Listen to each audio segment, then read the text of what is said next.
Revelation 816. From the 19th of March 1939. Transformation of the external form. Transformation of the spiritual. As on earth a constant transformation of all forms takes place, as nothing remains permanently in the same form, so also all spiritual things which are in a form, must experience the same transformation, which does not take place visibly to the human eye, but is clearly recognizable in the spiritual world.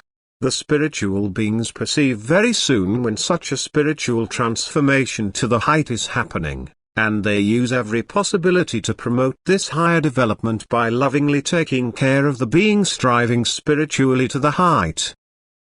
It is again only to be explained that all spirit-bearers on earth, that is all matter and all living beings, always then have to register a spiritual progress when they let themselves be influenced mentally by higher spiritual power, because then a united and therefore strengthened spiritual power works and has to register as such accordingly greater success.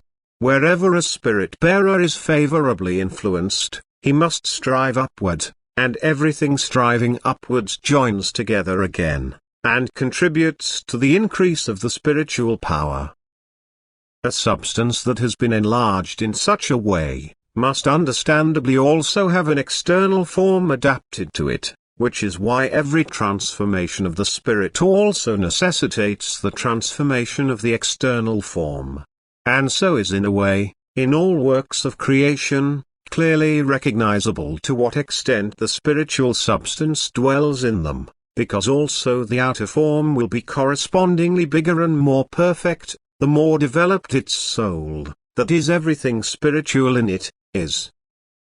It is now also understandable to man why the body, that is the fleshly body of man, has to show similarities in many respects with the already quite developed animal bodies, because the soul is already so far formed with the latter, that it only needs the unification with substances missing to it in order to be able to fully satisfy the demands required of it for the embodiment as man. Which is why also the outer form of man unites, so to speak, everything which has been taken from every form wandered through so far. To understand this is not given to the human being on earth, because there are innumerable entities or soul particles, which have formed themselves to a whole during the stay on earth. But the human being does not possess the ability to intellectually think through all the stages of his becoming, and also not the capacity for the versatility and formative ability of a human soul. With good will, he will certainly be convinced that the soul has reached human form through endless transformation, but he will never be able to grasp this spiritual miracle in all its greatness and sublimity as long as he remains on earth. Amen.